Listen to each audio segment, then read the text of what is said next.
Soam suaves, sonolentos. Da Escola Simbolista. Olá, meus queridos! Tudo bem com vocês? Espero que vocês estejam bem. Mais uma vez, estamos aqui para conversar, os 4 hosts reunidos, para falar um pouquinho, para debater, tecer críticas e conversar sobre as principais características, o contexto, como a gente costuma fazer.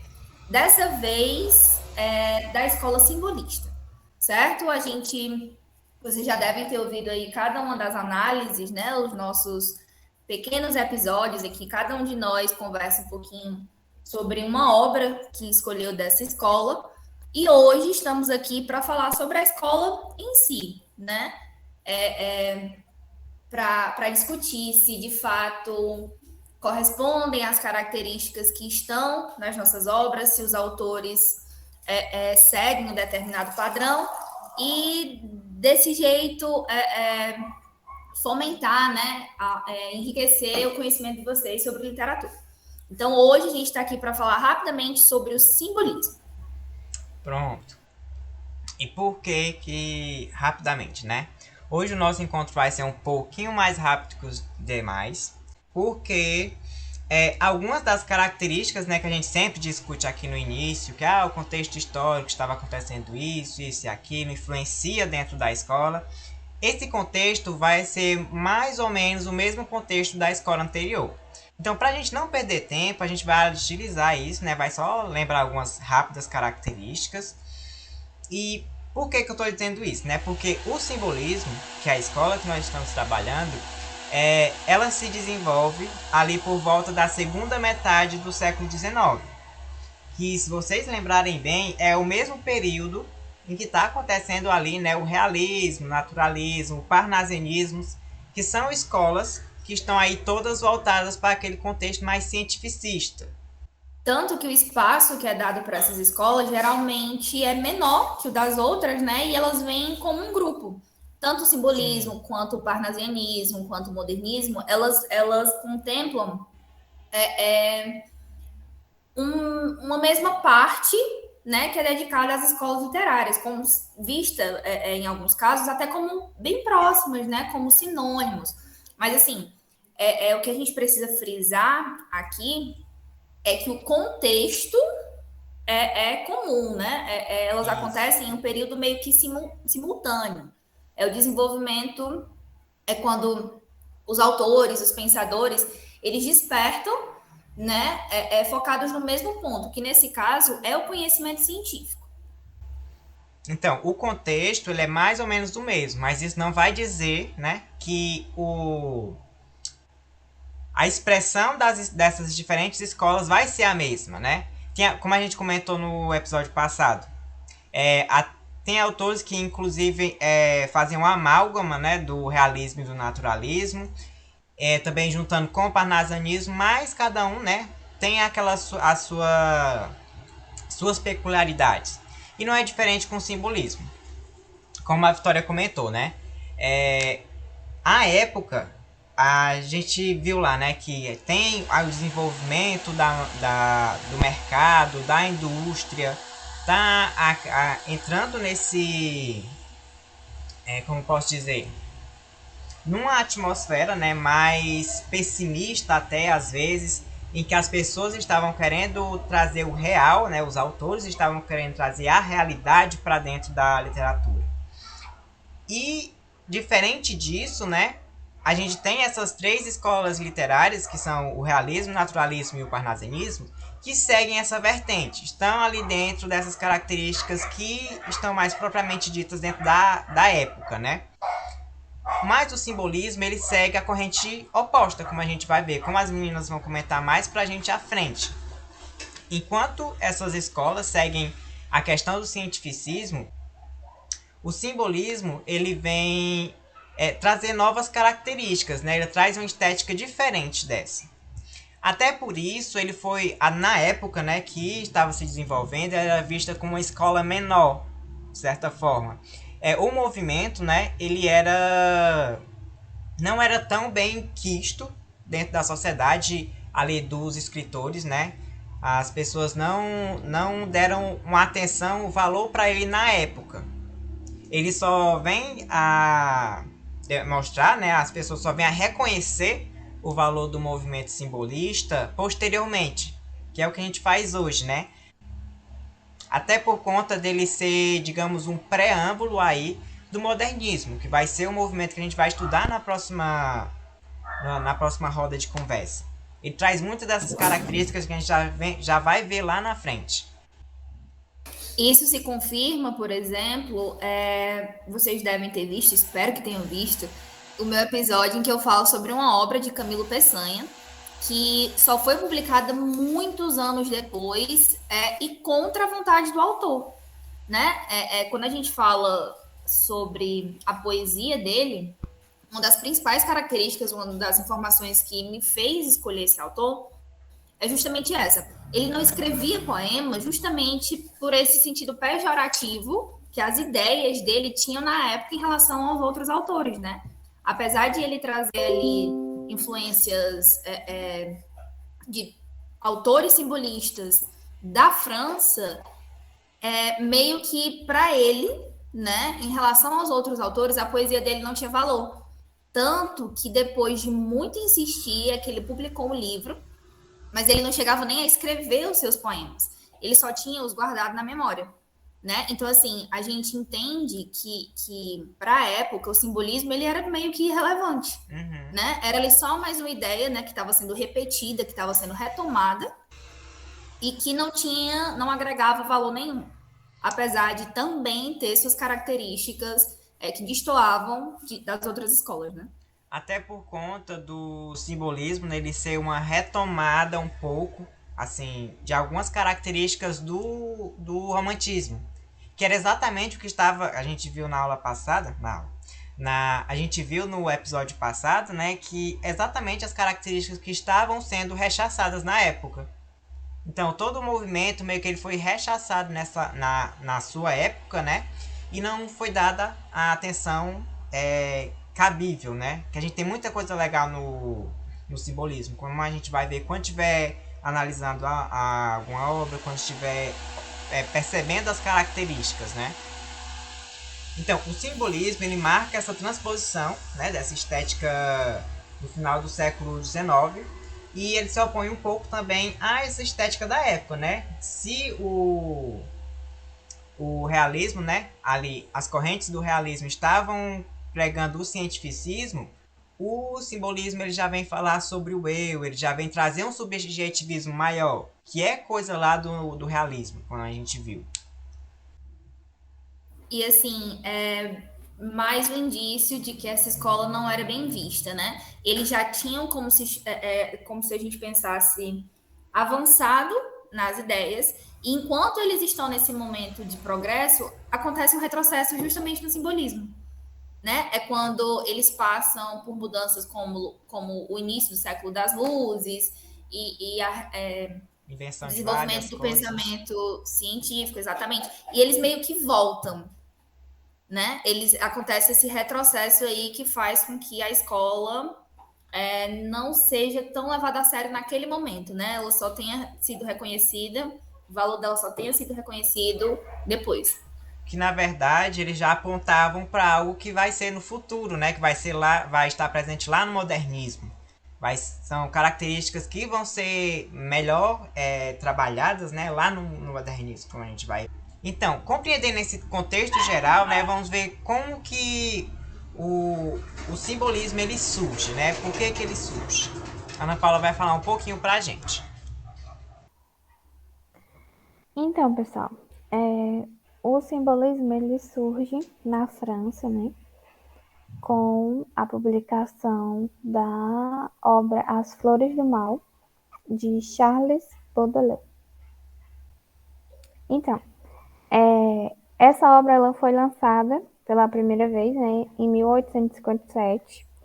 Ela continha mais ou menos, né, como tem ainda, cerca de 100 poemas que reproduzem os sentimentos, né, do ser humano, desde o amor até o mal, né? Passando pelos segredos que existem nas almas, e explorando também algumas inquietudes, algumas dúvidas também sobre o céu, sobre o purgatório e também algumas coisas que remetem ao inferno.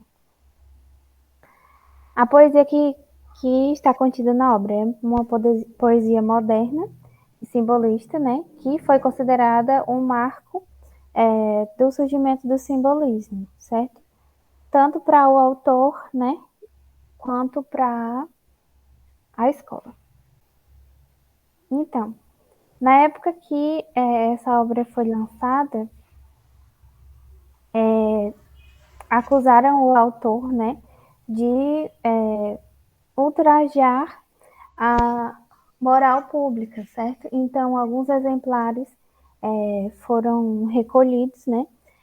A editora também foi obrigada a pagar uma multa, bem como o autor. Então, os poemas da obra, eles trazem, como eu já havia mencionado, algumas reflexões, certo? E também algumas palavras que foram condenadas naquela época, como alguns palavrões, algumas coisas que remetiam aos demônios e também algumas descrições sobre sexo, o que era uma afronta, né, para a sociedade da época. Assim como foi Então, Madame Bovary pro realismo.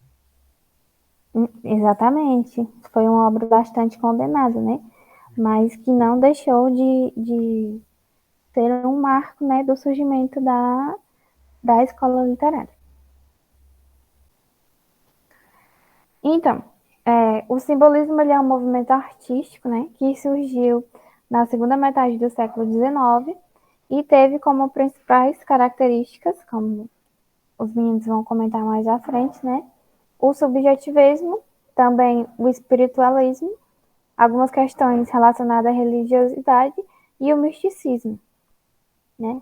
Na época a qual o simbolismo ele se desenvolveu, o capitalismo e a industrialização estavam ali se consolidando, né, no mundo. No entanto, isso acabou gerando muitos problemas sociais, né, com o aumento das desigualdades e o que levou alguns artistas a negarem a ideia de progresso. Essa corrente artística do simbolismo, ela se manifestou na literatura e também na pintura, né?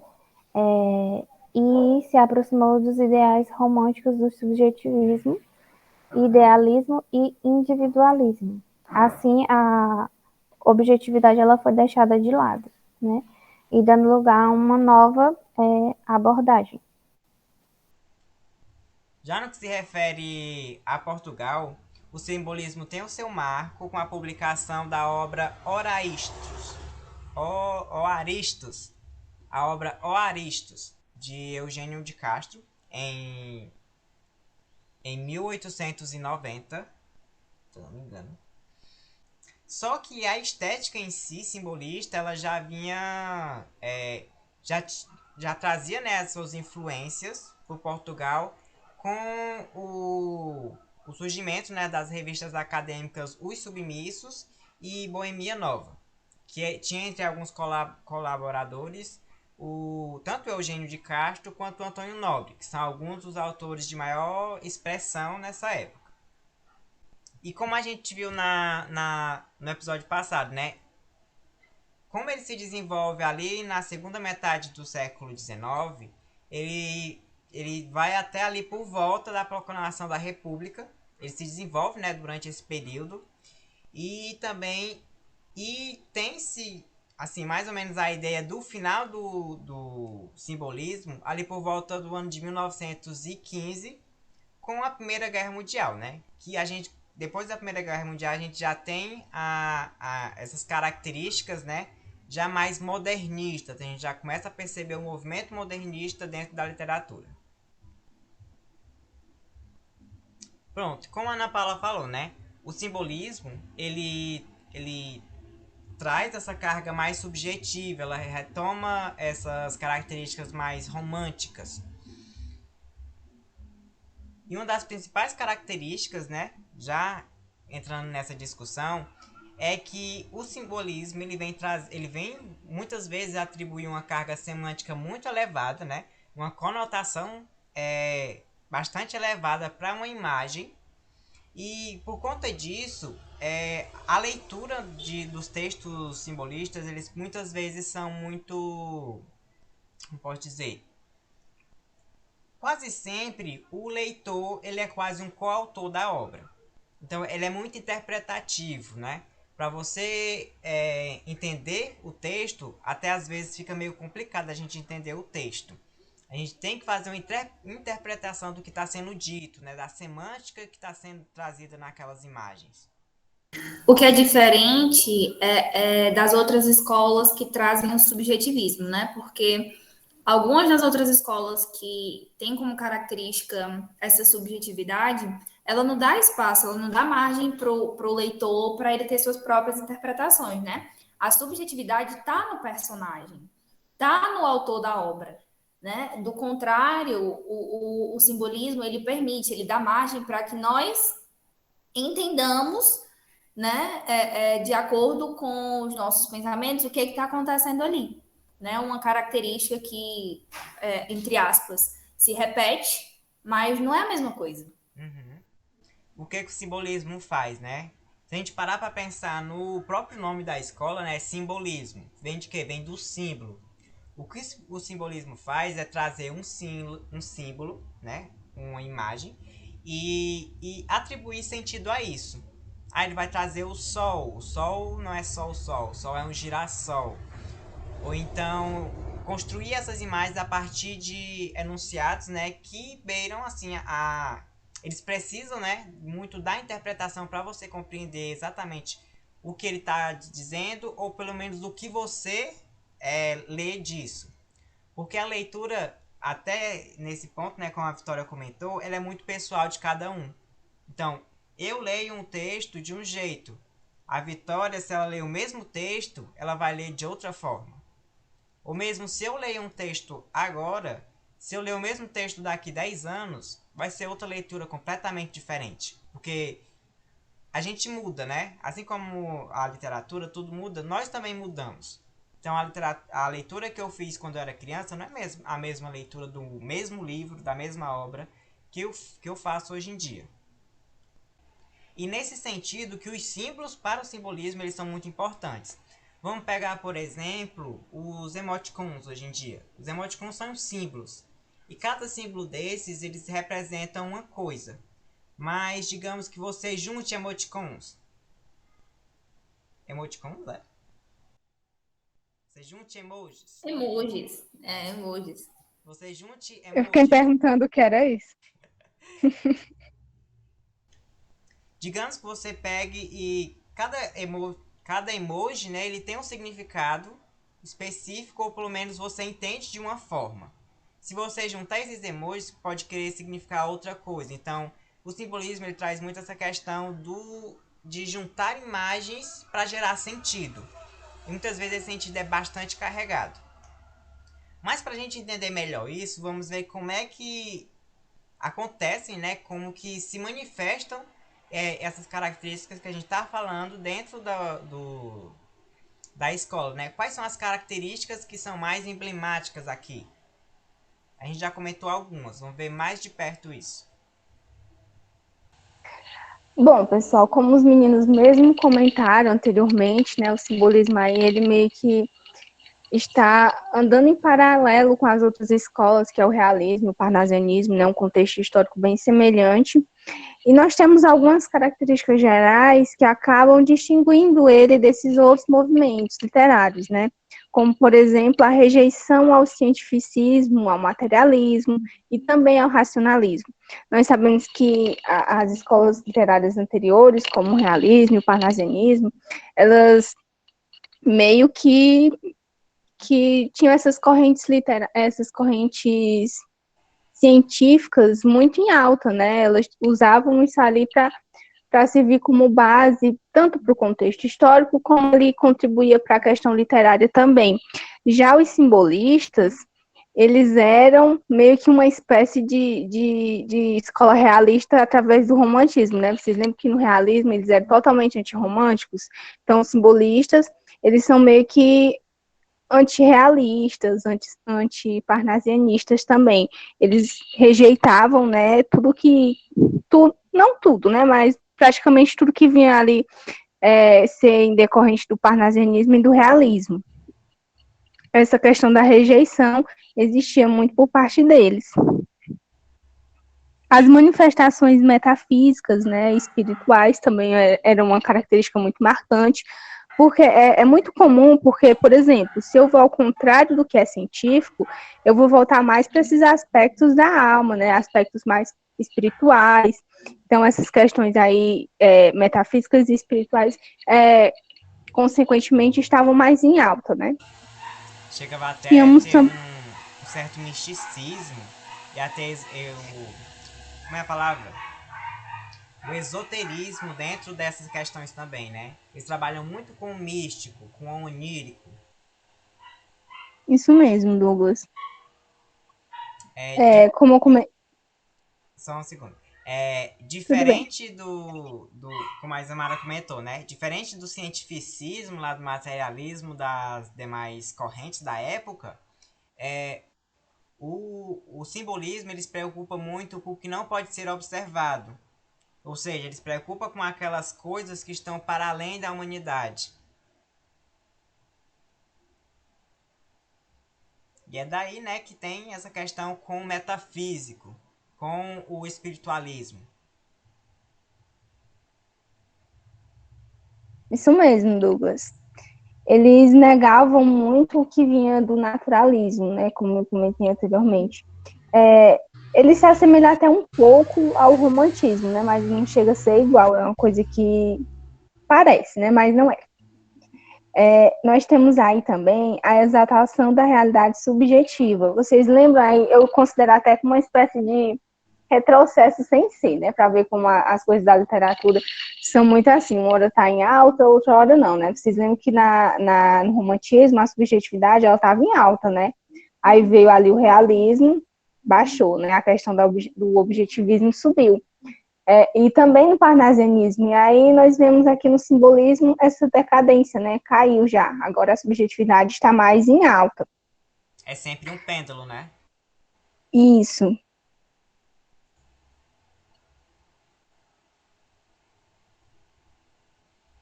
Eu me perdi. Eu vou já me achar. Assim mesmo. Sim. Eu estava falando do subjetivismo, né? Isso. Sim, e os simbolistas, né, esses autores simbolistas, eles tentaram recuperar meio que esse subjetivismo dos românticos, né, esse espiritualismo dos românticos. Por isso que muitos autores, muitos estudiosos, consideram aí essa semelhança do simbolismo com o romantismo, né, mas aí são perspectivas diferentes também em relação aos textos, às poesias, os poemas, né, é parecido, mas não é igual. E nós temos também a sublimação, né? O que é a sublimação? É você viver num mundo ali do sonho, né? Totalmente fora da realidade. Eu considero aí até relevante lembrar da fala do Douglas, né? Quando ele falou da questão do símbolo, né? Geralmente os textos, as poesias, os poemas do simbolismo, eles não têm ali a obrigação de mostrar um fato tal qual, né? Por exemplo, se ele está falando ali de uma... Nem lembro qual foi o exemplo que tu usou, Douglas, mas deixa eu ver um exemplo qualquer. Se eu vou falar ali de um... Qual foi o exemplo que tu usou? Me esqueci. É do sol, né? O sol pode significar várias coisas, né? Eu posso ler de uma forma e o Douglas de outra, né? Os símbolos eles podem ser diferentes. Então, ali, o texto não necessariamente vai representar tal qual é aquela coisa, né? Tal qual é o sol. Mas, dependendo também da pessoa que vai ler, esses símbolos podem ser diferentes. Então, essa sublimação, ela acaba sendo ali uma coisa fora da realidade, um sonho. Então, você pode imaginar de perspectivas diferentes. Que é o que eles também chamam de onirismo. Essa questão que está relacionada com o sonho, né? Com a fé e com a transcendência do próprio homem. Esse onirismo. Isso mesmo, Douglas. Outro ponto muito importante é o uso de sinestesia e da aliteração, né? O que é a sinestesia, né? Ela é uma mistura de sensações. Por exemplo, quando eu misturo a boca com o olfato, né? Para tentar descrever aquilo que é indescritível. Então, é uma espécie de sinestesia. É muito comum esse trabalho de sensação na poesia, por exemplo, das coisas que tem na poesia. Então, meio que vai ali utilizando esses sentidos para representar essas coisas. Outro ponto muito importante que a gente não pode deixar de lado é a musicalidade, né? Presente nos textos, nos poemas simbolistas. É muito comum. A poesia em si ela já tem assim uma tendência a ser mais musical, né? A ser mais melódica. E aqui a gente encontra uma musicalidade mais em alta. Essas próprias figuras de linguagem, né, como a Isamara comentou, a sinestesia, a literação, elas ajudam nessa questão da musicalidade. É uma coisa muito importante dentro do simbolismo. Os poemas, né, eles são muito musicalizados. Isso mesmo. Mais que construir nessas imagens, trabalhar esses símbolos, a questão da sonoridade que o poema dá é muito importante. Muitas vezes até mais que o próprio entendimento, assim, como a gente disse, né? Os poemas simbolistas, eles não são muito fáceis de você ler e entender da primeira vez. Você precisa ler, dar uma relida para pegar os significados que estão ali dentro do poema. Como tu mesmo disse, né, a nossa leitura, ela depende muito de nós, né, do momento em que a gente está lendo. Se você está, digamos assim, exausto, depois de um dia extremamente cansativo, ou você está preocupado com alguma coisa e você lê algo, você tende a aproximar aquilo da realidade em que você está naquele momento, né? E assim, isso pode acontecer com qualquer tipo de texto. Já no simbolismo, você não precisa estar exausto, não, né? Para poder entender de uma determinada maneira. Às vezes você lê 3 vezes seguidas e você precisa dessas 3 vezes para poder entender, sei lá, 3 coisas diferentes. Exatamente. Isso mesmo, Vitória, muito considerável essa sua observação. Então, aí que você...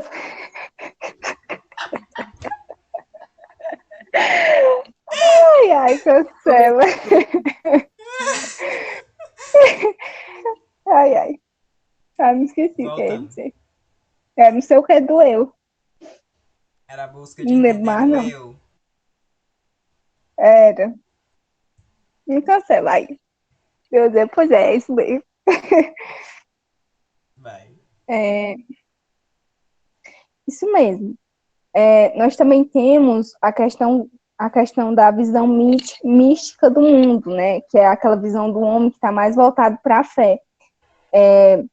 Eles são mais espiritualistas, né? Lembra que eu comentei anteriormente que o espiritualismo ele também faz parte, né, dos eulíricos, né, dos poetas simbolistas. Então, aqui, essa visão do homem, né, geralmente é mais voltada para o eu, né, para a fé deles. Então, essa fé que traz essa espiritualidade, né, que vai ajudar ele a compreender o mundo tão caótico que ele vive. Isso acaba refletindo nos textos que a gente lê, né? Então, por isso que a Vitória até comentou anteriormente aí, muitas vezes a gente passa, assim, 1, 2, 3 vezes lendo o texto e talvez nessas 3 vezes que a gente lê, a gente acaba interpretando de uma forma diferente, né? Então, aí tem essa sondagem íntima. Eles também eram antirracionalistas, né? Enquanto no parnasianismo eles gostavam mais das formas, tudo bem certinho e tal. Por exemplo, eles descreviam muito bem a forma de um vaso. Já os simbolistas, eles eram bem mais subjetivos, né? Eles eram mais voltados para essa sondagem mais íntima mesmo. E nós temos o imaginário e a fantasia, né, que eram os desejos que estavam mais aprofundados nos corpos, nos corações, nos medos. Nós tínhamos ali uma sexualidade nos textos também, mas não é aquela sexualidade que nós vemos hoje em dia, né? Era uma sexualidade lá da metade do século XIX, né? Na questão assim de uns ombros à mostra, né? Era assim uma coisa delicada, né? O tipo de sexualidade daquela época era assim. Mesmo Então assim, eles ainda era um ficavam. escândalo. Oi? Mesmo assim, como a Ana Paula falou, né? Ainda era um escândalo. Isso para a época, né? Era uma coisona, né? Então, esse tipo de sexualidade mais velada ficava no imaginário dos eulíricos, né? Então, ali tinha diversas interpretações. Isso acabava refletindo também naquilo que a gente ia ler, né? E também na forma de interpretar. Poderia ler uma, duas, três vezes, poderia ser interpretação diferente. Né? Imagina naquela época ter essas temáticas, e é uma coisa totalmente nova, né, para aquela época, mas poderia representar assim, uma coisa totalmente grande, né? Então nós temos aí como características principais esses pontos, né? Mas claro, tem mais, principalmente quando a gente começa a fragmentar nos autores, Porque né? cada Então nós autor vemos tem as suas aí características específicas, né? isso mesmo. Por exemplo, o autor do podcast que eu produzi sozinha é o Antônio Nobre, né? Então ali ele traz características muito próprias dele, tanto que não consideram muito ele ali como simbolista, né? Mas ele tá lá, né? Escrevendo nesse período. Tendo discutido, né, algumas dessas características globais do simbolismo, a gente trouxe aqui uma obra, um poema de Eugênio de Castro, para a gente ver como que essas características se manifestam dentro do texto, né? Claro que a gente já discutiu bem melhor, com mais tempo, dentro dos diários de leitura. Inclusive, dê uma passada se você ainda não viu. Mas para a gente fazer uma demonstração, né, para a gente entender como é que essas características se manifestam, deixar o episódio mais completinho, a gente trouxe essa obra, que é Um Sonho, de Eugênio de Castro. A Vitória vai fazer a leitura para a gente e depois a gente vai comentar algumas características que podem ser percebidas aqui dentro. Pronto. Inclusive, esse poema ele está na obra Oristos, né? E ele Exatamente. é meio que um marco, né, do simbolismo em Portugal. E assim, quando a gente para pensar, essa palavra, ela remete àquela conversa entre parceiros, né? Pode ser uma conversa entre cônjuges, pode ser uma conversa familiar, né, sobre alguma coisa muito íntima com quem você tem muita intimidade, né? Então aí já indicia para a gente que você terá a sua própria interpretação, principalmente se você levar em consideração isso. É para ler o poema? Sim. Vamos lá. O título é Um Sonho. E ele fala o seguinte. Ei, Vitória, calma aí. Me... Ele é um sonho, mas é um sonho mesmo. A pessoa tá sonhando. Tá bom. Tá, vai.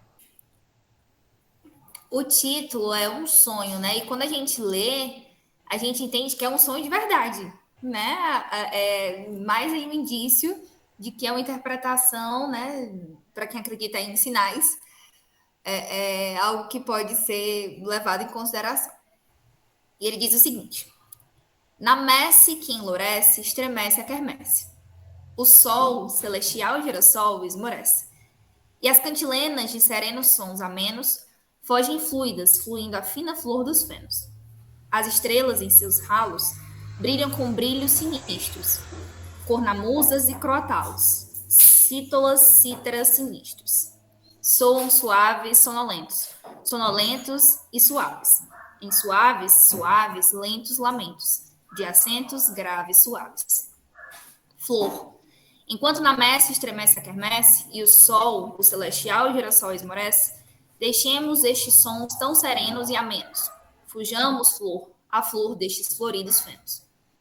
Soam vesperais as vésperas, uns com brilhos de alabastros, outros louros como nésperas. No sol pardo ardem os astros. Como aqui se está bem, além freme a quermesse. Não sentes o gemer dolente que esmorece? São os amantes delirantes que em amenos beijos se beijam flor, a flor dos frescos fenos. As estrelas em seus ralos brilham com brilhos sinistros, cornamusas e crotalos, cítolas, cítaras, cistros. Soam suaves sonolentos, sonolentos e suaves. Em suaves, suaves lentos lamentos, de acentos graves suaves. Esmaece na messe o rumor da quermesse. Não ouves este aí que esmaece e esmorece? É o noivo a quem fugiu a flor de olhos amenos, e chora a sua morta absorto a flor dos fenos. Soam vesperais às vésperas, uns com brilhos de alabastros, outros louros como nésperas, no céu pardo ardem os astros. Penumbra de veludo, esmorece a quermesse, sob o meu braço laço o meu lírio esmorece. Beijo-lhe os boreais belos lábios amenos, beijo que freme e foge a flor dos flóreos fenos. As estrelas em seus ralos brilham com brilhos sinistros, cornamusas e crotalos, cítolas, cítaras, cistros. Soam suaves, sonolentos, sonolentos e suaves, em suaves, suaves, lentos lamentos, de acentos graves, suaves. Teus lábios de cinábrio entreábrios, da quermesse o rumor amolece, esmaece, esmorece. Dê-me que eu beijo os teus morenos e amenos peitos. Rolemos, flor, a flor dos flóreos fenos. Soam vesperais às vésperas, uns com brilhos de alabastros, outros louros como nésperas, no céu pardo ardem os astros. Ah, não resista mais a meu lais, da quermesse o atroador clangor o rumor esmorece. Rolemos, ó morena, em contatos amenos, vibram 3 tiros a florida flor dos fenos. As estrelas em seus ralos brilham com brilhos sinistros, cornamusas e crotalos, cítolas, cítaras, cistros, soam suaves sonolentos, sonolentos e suaves.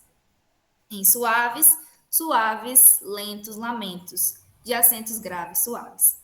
3 da manhã, quando a gente terminar de ler esse poema, desperto incerto. E essa quermesse? E a flor que sonho? E o sonho? Ah, tudo isso esmorece. No meu quarto uma luz, luz com lumes a menos.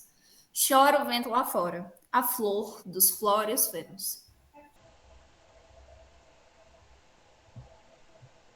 Pronto, como a gente pode ver, né? No texto, a questão da musicalidade, como a Isamara falou pra gente, é bastante presente. A gente percebe que o texto tem refrões. É sempre na parte de as estrelas em seus ralos brilham com brilhos sinistros. Reticências, né?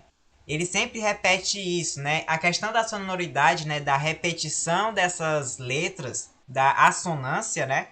Repetição do S, S, S, S, suaves, suaves. Soam suaves, sonolentos, sonolentos, suaves. Ou então, quando ele traz fogem fluidas fluindo a fina flor dos fenos. A repetição Cornamusas, crotalos, cítaras, cítaras, cistros, soam suaves, sonolentos. Sempre a repetição de um som, né? Isso traz uma certa musicalidade para dentro do poema. Isso é muito importante aqui dentro do simbolismo. Também e assim, se a gente parar para pensar, imita até aquele barulho, né? Quando a gente observa uma pessoa dormindo, se a pessoa não estiver morrendo de roncar, a pessoa vai estar fazendo esse... né? Que meio que imita também, aí o barulho do... aí já entra a questão da leitura de cada pessoa, né? Também pode ser... se a gente partir de uma ideia geral, né? Onde que ele tá? Onde é que é esse sonho? Aí numa quermesse, ele diz, né? Na messe, que a messe é ali o local da produção da colheita. Então eles estão num ambiente rural, eles estão num ambiente bucólico. E se a gente parar nesse... Pode ser o som dos insetos, pode ser o som da natureza. Ele diz que a messe, ela emolece, estremece a quermesse, né? Aqui, quando ele diz, e as cantilenas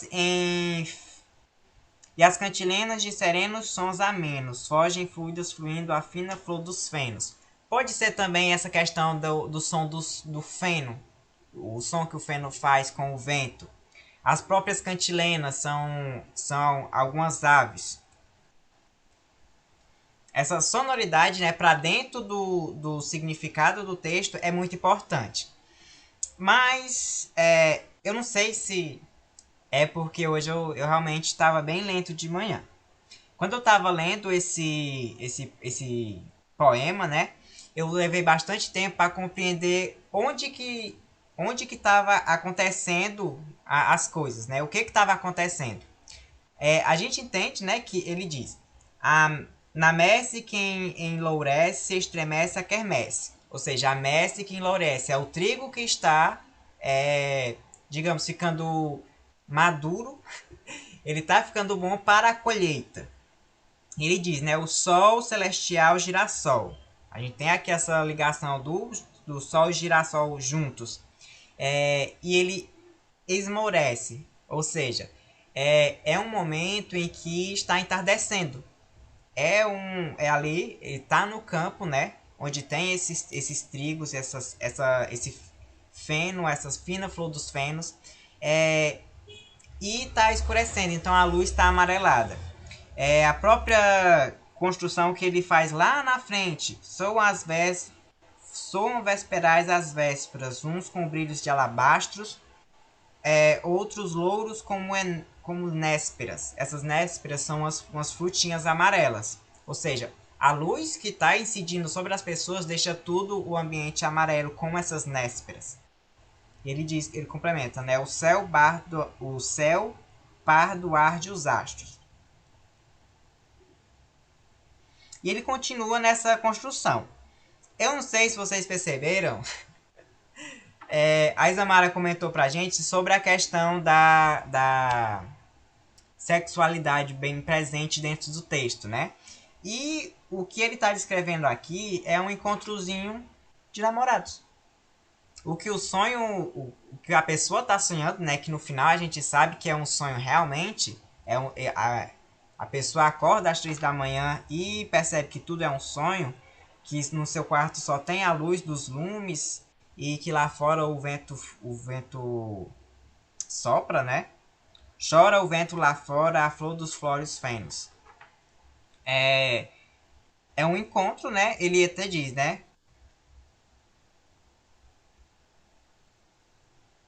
Aqui, flow. Já trazendo o flow com a, a, a letra inicial, né, maiúscula. Ele traz em outros momentos também. Flow, ele traz lírio, vésperas. Também é uma das características do simbolismo, né? Ele personifica, quando ele traz esses elementos com as vogais, as consoantes, né, inicial maiúscula. Ele diz, Flow, enquanto na messe estremece a quermesse e o sol, o celestial girassol esmorece, ou seja, enquanto está aqui anoitecendo, enquanto está nesse crepúsculo, deixamos esses sons tão serenos e amenos. Ou seja, vamos sair daqui do evento que está acontecendo ali, provavelmente, como ele diz, né, a quermesse. Quermesse é um evento, né, ali da igreja que a pessoa se reúne e fazem alguma coisa lá. Ele diz, deixemos esses sons tão serenos e amenos. Fujamos flor, a flor desses flóridos fenos. Ou seja, eles estão saindo ali para um lugarzinho mais reservado para namorar. Que é o que se concretiza, né, nas próximas estrofes. Que eles vêm dizer que eles já estão se beijando. Ah, eu esqueci de comentar. Tem a questão também da melopeia, que é essa melodia, né? Eu comentei no início, mas eu não falei o nome. Que é essa melodia que o texto constrói sempre. Ele está sempre trazendo um refrão, ele está sempre trazendo uma literação para trazer essa fluidez. Talvez para trazer esses significados que a gente já discutiu, né? Pode ser o som dos pássaros, o som dos insetos lá na quermesse, na messe. Enfim. Todas essas características a gente consegue perceber aqui dentro do poema, né? E como a gente pode analisar, né? Cada pessoa tem a sua leitura e também não é uma leitura muito fácil. Você tem que se entregar ao texto, ao poema, para poder compreender o que ele está querendo dizer. Ah, uma outra coisa que a gente não esqueci de comentar anteriormente é que a produção, né, do simbolismo, ela é principalmente poética. Tem a produção também de obras teatrais e de prosa, só que tanto a prosa quanto o teatro, né, eles são prosa e teatro poéticos. A prosa é poética. Então, a construção, né, a produção da época é estritamente voltada para essa poesia, né, dentro da estética simbolista. Pronto, acho que no mais eram essas as considerações, né, que a gente tinha para fazer sobre a escola, sobre a produção da época, né? A gente comentou um pouco rapidamente, sobre os autores que cada um falou, sobre as suas características, o próprio contexto da época, a própria desvalorização da escola, né? E acho que no mais é isso. E até o próximo e até a próxima discussão, gente. Não deixa de ser uma aula, né? É, Espero que vocês tenham gostado. A gente tem mais quantos encontros depois desse? só mais um, aliás. Só mais um, a gente já está se despedindo desse nosso projeto, que eu acredito que esteja sendo tão rico para vocês quanto para a gente, né? Enquanto futuros docentes. E é isso, pessoal. Espero que vocês tenham curtido bastante. Era para ser rapidinho, mas para vocês verem, né? Até as escolas que têm menos características conseguem se destacar em relação às outras, né? Para vocês verem a importância de estudar minuciosamente tudo que elas têm a oferecer para a gente, apesar de nós não termos discutido tudo aqui. Uhum. Espero que vocês tenham gostado e a gente se vê aí para fechar o nosso podcast, ou quem sabe, né, dar continuidade a ele. Obrigada, tchau, tchau. Tchau, pessoal. Até o próximo episódio. Tchau, gente. E não esqueçam de nos seguirmos em nossas redes sociais. Beijos.